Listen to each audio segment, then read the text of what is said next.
हम अल्लाह की कदर करते तो आंखें बचा करके जुर्म के इर्तिकाब के करीब न जाते। अगर हम अल्लाह की कदर करते तो नमाज जरूर पढ़ते। अगर हम अल्लाह की कदर करते तो बेहयाइयों से दूर रहते। अल्लाह की कदर करते तो अल्लाह के घर को आबाद करते। अल्लाह की कदर करते हलाल खाते, हराम से दूर रहते। हमने रब की कदर छोड़ दी, किसी कदर करने में लग गए। पीर साहब सर आंखों पे, जिसके भी आप मुरीद हों, लेकिन अल्लाह ने पीर की खिदमत के लिए हमें नहीं पैदा किया है, अल्लाह ने अपनी इबादत के लिए हमें पैदा किया है। वमा खलक़तुल जिन्ना वल इंसा इल्ला लियअबुदून। ओ इंसानों और जिन्ना, तो हमने तुम्हें अपनी इबादत के लिए पैदा किया है। अगर तुम रब की इबादत नहीं करते, तुम्हें रब की जमीन पर रहने का कोई अधिकार नहीं है। अगर कोई शख्स हमारे भारत में रहता हो और भारत के कानून का उल्लंघन करता हो, उसे देशद्रोही कहा जाता है। उसका दो ही मकाम है, या तो जेल और या फिर उसे मुल्क बदर कर दिया जाए।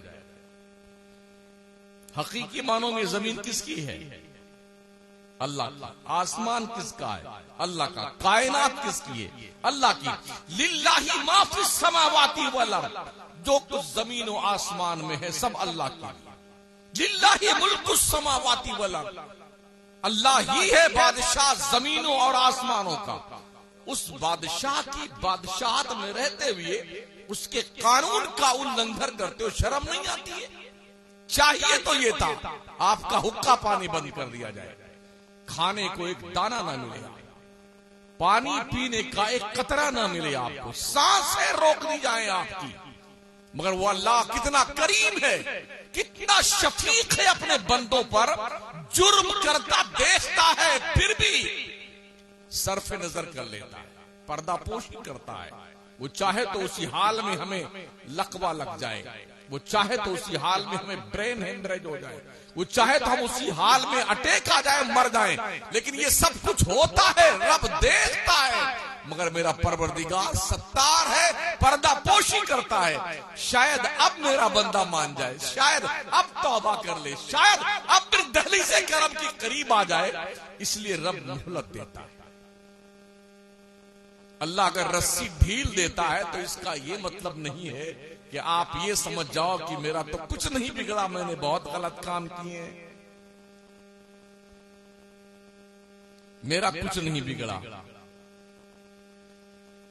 अल्लाह कादिर है, इन्नल्लाह अला कुल्ली शैइन कदीर। बेशक अल्लाह तमामी मुमकिनात पे कादिर है। वो चाहे अगर उसको कुछ करना नहीं है, इन्नमा अमरुहु इज़ा अरादा शैआ अन यक़ूल लहू कुन फयकुन। उठाइए सूरह यासीन। अल्लाह फरमाता है कि जब मैं किसी चीज के करने का इरादा करता हूं, बस इतना ही कहता कुन हो जा, फयकुन तो हो जाती है। आपने जलसा करना हुआ है ना, तो आपको टेंट का इंतजाम करना पड़ा होगा, दरिया बिछानी पड़ी हो, खंबे लगाने पड़े, बिजली वाले का, डेकोरेशन का, माइक का वगैरह, ये सब इंतजाम करना होगा वो ना, कमेटी वालों को, जिम्मेदारों को, हाफिज साहब को वगैरह वगैरह। लेकिन अल्लाह जब कुछ करना चाहता है तो उसे कुछ करना नहीं पड़ता, वो कहता हो जा, बस हो जाती। फिर भी अल्लाह से डर नहीं लगता। चलो ऐसे भी रब का यकीन नहीं आता। आप जब बीमार पड़ते हैं तो जितने छोटे मोटे डॉक्टर से लेके बड़े बड़े डॉक्टर तक पहुंचते हैं आप, और बिल्कुल जब डॉक्टर ने ये फैसला दे दिया कि जनाब अब हम भी कुछ नहीं कर सकते, एक वक्त वो भी आता है कि डॉक्टर भी कहता है जनाब हम भी कुछ नहीं कर सकते, हमारा काम है ऑपरेशन करना, इलाज करना, अब आप भी दुआ कीजिए और हम भी दुआ करते हैं, मालिक ठीक कर दे। पता क्या चला, हकीकी मानों में मर्ज देने वाला भी रब है और मर्ज से शिफा देने वाला भी रब है। डॉक्टरों के इंजेक्शन में कोई फायदा नहीं है, डॉक्टरों की टैबलेट में कोई फायदा नहीं है। इसको आप यूं भी समझ सकते हैं, बहुत सारे ऐसे मरीज हैं कि बड़े बड़े डॉक्टर से इलाज करके थक गए, कुछ नहीं हुआ, और मोहल्ले में झोला छाप डॉक्टर ने एक टेबलेट दे दिया, वो अच्छा हो गया। तो वो पूरे गांव में कहता फिर यार ये सब मरदूद खबीज कहीं के लंदन और बर्तानिया की डिग्री सब बेवकूफ है, उनसे अच्छा तो ये झोला छाप डॉक्टर मारा है। क्या ये कह सकते हैं आप? जी नहीं, डिग्रियां उसकी फालतू नहीं, पढ़ाई की है उसने। इलाज करना डॉक्टर का काम है, शिफा देना डॉक्टर का काम नहीं है। शिफा तो रब देता है। हाँ, वो चाहे तो मिट्टी के जर्रे में आपको शिफा दे दे, और वो चाहे तो आपको बड़ी बड़ी दवाएं खा लेने के बाद भी मौत दे दे। कुछ नहीं कर सकते आप। अल्लाह फरमाता है कैफा तकफुरून बिल्लाह व कुंतुम अमवाता फअहयाकुम सुम्मा युमीतुकुम सुम्मा युहयीकुम सुम्मा इलैहि तुरजऊन। तुम कैसे अल्लाह का इनकार करते हो, कैसे तुम अल्लाह के वजूद को झुठलाते हो, हालांकि तुम मरे हुए थे, अपने अम्मा के पेट में मरे हुए थे।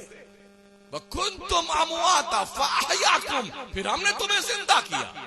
सुम्मा युमीतुकुम, फिर तुम्हें हम मारेंगे। सुम्मा युहयीकुम, हम फिर तुम्हें जिंदा करेंगे। सुम्मा इलैहि तुरजऊन, फिर तेरे को पलट के मेरे दरबार में आके हिसाब देना है। कुरान पढ़ा कीजिए। कुरान अखबार चाटने से बेहतर है कुरान पढ़िए। हाँ, ताकि पता चले तुम्हारा रब तुमसे क्या कह रहा है, तुम्हारे परवरदिगार का हुक्म किस किस चीज के बारे में आया हुआ। कम से कम ये एहसास तो होना चाहिए ना आदमी को। तो ये बात ध्यान में रहनी चाहिए, क्या हमने अल्लाह की कदर की जैसी उसकी कदर करनी चाहिए। अगर हमने अल्लाह की कदर की होती तो हमारे बच्चे आवारा गर्दी का शिकार न बन रहे होते। अभी ये 31 आने वाला है, कल परसों है शायद। पूरे मुल्क में और पूरी दुनिया में हमने गैरों की तकलीद इतनी ज्यादा कर रखी है कि अभी मैं एयरपोर्ट पे था दिल्ली में, मुसलमान औरतें वो उस क्या सांता क्लास की बांता क्लास कौन है वो, हाँ वो लिए घूम रही है, पगली कहीं की खबीसा। मुसलमान औरतों को ये पता नहीं है कि ये क्या बला है। मुंबई जैसे शहर में पूरी रात बेहयाइयों का दौरा चला था। मुस्लिम कौम के लोग दूसरे शहरों से वहां जुआ खेलने जाते हैं, अय्याशी करने जाते हैं, शराब पीने जाते हैं। अगर तुम पर अल्लाह की लाठी पड़ जाए तो क्या गलत बात है। इराक तबाह हुआ, फिलिस्तीन तबाह हुआ, लीबिया बर्बाद हुआ, मुल्क शाम तबाह हुआ। 10 लाख यतीम बच्चे मुल्क शाम के तुर्की में पाले जा रहे हैं, जिनको ये पता नहीं कि उनके अब्बा और अम्मा को किस जुर्म की पादाश में मार डाला गया। कहां बैठे हैं? कश्मीर के 25,000 हमारे मुस्लिम नौजवान को लोगों ने कहां फेंक दिया उठा के। उनकी माएं 20 साल से अपने बच्चों का इंतजार कर रही हैं। क्या दुनिया की नापाक साजिशों का तुम्हें शऊर नहीं है? अपने गांव में आप मियां मिट्ठू बने घूम रहे हैं साहब। हमारा गांव है, हमारा घर है, हमारी फैमिली है। आपकी फैमिली पर ऐसा अटैक हो तो फिर आप क्या करेंगे? आज की तारीख में तो कोई आपके आंसू पोंछना तो दूर की बात, आपका रोना बिलखना देखने वाला कोई नहीं है। कश्मीर की सरहद से लेकर कन्याकुमारी तक हमारी पोजीशन एक है। पूरी रात नहीं, 25 दिसंबर से लेकर 31 नाइट तक मुस्लिम कौम के पैसा वाले लोग जाकर के अय्याशियां करते हैं, बदमाशियां करते हैं, जुए खेलते हैं, सट्टे लगाते हैं, शराबें पीते हैं। मुस्लिम उम्मा के मीडियम तबका के लोग भी अब जब इनको करता देखता है तो जो फटीचर छाप आदमी वो भी इसी काम में लगा हुआ है। यानी पूरा का पूरा मैदान और पाटियाई साहब हमारी कौम का है। और जब अल्लाह की लाठी पड़ती है ना, तब देखो इनका रोना। ऐसा रोएंगे बेटा बैठ करके, लगता कि ये सारा समंदर भर जाएगा इनके रोने से। पाखंडी कही गई। अल्लाह प्यार भी करता अपने बंदों से बहुत, लेकिन जब वो